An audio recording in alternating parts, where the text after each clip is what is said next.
আচ্ছা, যেদিন আমি জানতে পারলাম যে আমার নামে ওর মা মামলা করছে আর আমাকে পুলিশ আমার দোকান থেকে ধরে থানায় নিয়ে গেল, তারপরে ওর যে বোন রোশনি ছিল, মূলত ওই রোশনি আমার শাশুড়িকে পটায়া পাটায়া বিভিন্ন রকমের বুদ্ধি শুদ্ধি দিয়ে মামলাটা করাইছে। তো আমার শাশুড়ি আবার এত চালাক চতুর না, নিজের খুব চালাক চতুর ভাবে বা মনে করে।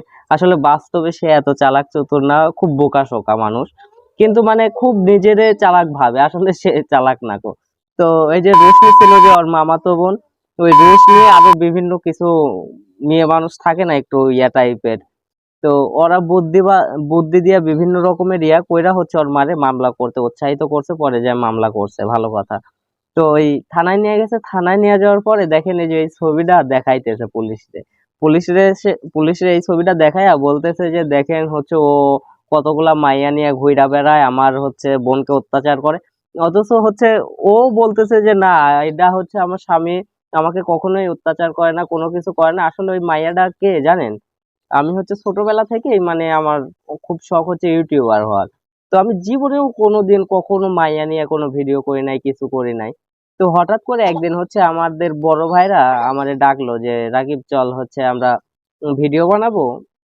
ওই চ্যানেলটাতে এখনো ভিডিও পাবেন, আজিজ ডেকোরেটর নামে লেখা সার্চ দিলে এই চ্যানেলটা পাবেন, ওইখানে এই ভিডিওটা আছে, একটা গান। তো এই গানের শুটিং এর জন্য এই একটা মাইয়া নিয়ে আইছে কই থেকে আমি জানি না, চিনি না, কিচ্ছু ইয়া করে না। তো ওই মাইয়ার সাথে আমি একটা ভিডিও করছি, গানের ভিডিও করার পরে এই ভিডিওটা সবাই দেখছে, দেখার পরে ওর বোন রোশনি হচ্ছে ওই পুলিশে দেখাইতেছে, দেখেন এই মাইয়ারে নিয়ে ভিডিও বানাই, ইয়া করে, হাবি জাবি মাইয়া নিয়ে ঘুরে বেড়ায়। ঠিক আছে। তো তখন আমি কি বলবো, আমি কিছু বলতেছি না। তারপরে আমারে ওইখান থেকে নিয়ে গেল বরিশালে। বরিশালে নিয়ে যাওয়ার পরে বরিশাল থানা থেকে কোর্টে চালান করে দিল। ওই সময় এরকমের মোটা দড়ি আমার হাতের মধ্যে বাঁধা। আর ওইখানে গাড়ির মধ্যে 4 জন ছিলাম আমরা। তার মধ্যে আমি নাটোর থেকে গেছি বরিশালে, আর ওইখানে সব বরিশালের স্থানীয় 3 জন ছিল। তো ওরা ওই মাদক ব্যবসায়ী, ইয়াবা টিয়াবার ব্যবসা ট্যাবসা করে। তারপরে ওই অস্ত্র মামলার সব আসামি টাসামি। তো ওদেরকে এরকমের মোটা একটা দড়ি দিয়ে বাঁধছে হাতে, হ্যান্ডকাপ লাগানো আছে, আবার ওই দড়ি দিয়েও বাঁধছে। বাঁধার পরে আবার আমার হাতের সাথে ওই দড়িটা বাঁধা, তখন যে আমার ভেতরের অনুভূতিটা কেমন ছিল যে কোনো অপরাধ করে নাই, আমার বিয়ে করা বউ, মামলা খাইলাম, ধর্ষণ মামলা, অপহরণ মামলা, অথচ আমি অপহরণ করি নাই। মানে কেমন একটা অনুভূতি ছিল ওই সময়টা। পরে যাই হোক, আমাকে জেলখানায় নিয়ে গেল, আর ওকে ওর মা সেফ কাস্টডিতে রেখে দিল। রেখে দেওয়ার পরে আমি জানি না ও কোথায় আছে, আমি ভাবছি হয়তো বা ওরে নিয়ে গেছে ওর মা। কিন্তু পরে আমি কয়েকদিন, বেশ কিছুদিন, মাসখানেক পরে জানতে পারি যে ওরে সেফ কাস্টডিতে রাখছে। আর আমি যেদিন জেলে ঢুকলাম ওই সময় ভাবছি যে ওর মা নিয়ে গেছে, ওরে সেফ কাস্টডিতে নিয়ে গেছে। এখন আমি একটা জিনিস ওর সাথে কথা বলার জন্য খুব চেষ্টা করছিলাম, কিন্তু কোনোভাবে ওর সাথে আমি কথা বলতে পারি নাই। একটা কথা বলার জন্য আমি ওর সাথে খুব কথা বলার চেষ্টা করছিলাম, সেটা কি ও ছিল প্রেগনেন্ট আমি যে সময় জেলে যাই। তো এই জিনিসটা খুব জানতে ইচ্ছা করতেছিল ওই সময়, যে আসলে ও কেমন আছে, কি করতেছে। ও যেহেতু প্রেগনেন্ট, খুব অসুস্থ, বমি করে, তারপরে কিছু খাইতে পারে না। আমি ওর খুব যত্ন করতাম, টেক কেয়ার করতাম। আমার আমি ছাড়া ও কেমন আছে, এই জিনিসগুলো খুব জানতে ইচ্ছা করতো। তাই আমি জেলখানায় তৃতীয় দিন, প্রথম দিন যে সময় গেলাম, যাওয়ার সময় ওইখানে আমি কখনো জেলখানায় যাই নাই, জেলখানার ভিতরে কেমন কিভাবে কি করতে হয় কিচ্ছু জানি না। তো ওই সময় করোনার ভ্যাকসিন ট্যাকসিন বা করোনার একটা উপদ্রব ছিল। তো আমি জেলখানায় গেলাম, যাওয়ার পরে খুব নোংরা নোংরা এরকমের মোটা মোটা 3টা কম্বল দিল। ওই কম্বলগুলা মাথায় করে নিয়ে একটা রুমে গেলাম, কোয়ারেন্টাইন। মানে ওই সময় করোনা ছিল, তো সবার সাথে মিশতে দেয় না, যারা নতুন যায় ওদেরকে আলাদা একটা রুমে রাখে। রাখার পরে ওখানে একদিন থাকলাম। থাকার পরে একটা স্টিলের না তো সিলভারের একটা বাটি দিল।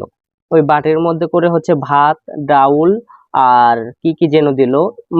ওই রকমের খাবার আমি আমার বাপের জন্মে কখনো দেখিও নাই, খাইও নাই। তো ওইটা দিল, দেওয়ার পরে সবাই দেখি খাচ্ছে, ওরা পুরো পুরাতন হয়ে গেছে তো অনেকে, ওরা সব খাচ্ছে। কিন্তু আমি এটা দীক্ষা আকাশ থেকে পড়ছি, ভাই এগুলো মানুষ খায় কেমনে, কেমনে খাচ্ছে। তো সবাই খাচ্ছে, এখন পেটের মধ্যে প্রচুর ক্ষুধা, মানে 2 দিন হচ্ছে কিছু খায় নাই গো জেলখানায় যাওয়ার পর থেকে। ওর মা হচ্ছে রুটি আর কলা কিনে দিছিল জেলখানায়, ওইটা খাইছিলাম মেবি, না ওইটাও খাইছিলাম না, ওই যে পাশে যে হিরোখোর গাঞ্জা করছিল ওদেরকে দিয়ে ওরা খাইয়ে নিয়েছিল। যাই হোক, তারপরে অনেক ক্ষুধা লাগছে পেটে, পরে আমি হচ্ছে খালি ভাত দিয়ে লবণ দিয়ে আর ওই ডাউল আছে না, ডাউলটা কেমন পানির মতো, ওই ডাউল দিয়ে হচ্ছে খাইলাম। খাওয়ার পরে সব খাইতে পারি না, হালকা একটু কোনো রকমের খাইছি। খাওয়ার পরে ঘুমাই গেছি। তো ঘুমানোর সময় দেখা যাচ্ছে যে ওই কম্বলটা লাচ্ছি, লাচার পরে ওই ধুলা বালুর মধ্যে কি ঘুমানো যায়। ঘুমাইছি, পরে এত পরিমাণে মানে গায়ে অ্যালার্জি হয়েছে, খুব চুলকাইতেছিল খুব। তো ভাবতেছিলাম যে হয়তো বা বের হয়ে যাব, তারপরে সবকিছু ঠিকঠাক হয়ে যাবে, এখন একটু আপাতত কষ্ট করি, বইয়ের জন্যই তো কষ্ট করতেছি, ওরে ভালোবাসি দেখে আজকে হচ্ছে এই হচ্ছে। সমস্যা নাই, যে সময় বের হয়ে যাব ওই সময় ওরে বলতে পারবো যে তোমার জন্য কত কষ্ট করছি। তো ওই সময় হচ্ছে সেদিন রাতটা কোনো রকমের কাটলো, কাটার পরে সকালবেলা ঘুম থেকে উঠলাম। উঠার পরে মানে ওই যে ওঠার পরে মানে ওখানে ডেকে ওঠায় ভোর 5টার সময়, একটা হচ্ছে ফাইল বসায় গোনার জন্য। তো ডেকে উঠাইলো, ওঠার পরে সবাই উঠে সারি সারি ভাবে 4 লাইন হয়ে বসে, বসার পরে ওই সবাই সবাই একসাথে বসে, বসার পরে সবাই গুনে যে সবাই ঠিকঠাক আছে নাকি, হচ্ছে অনেকে আবার জেলখানা থেকে পালানোর চেষ্টা করে, তো পালাইছে টালাইছে নাকি, তো সব গুনে অনেক মানে কোড়াকুড়ি খুব।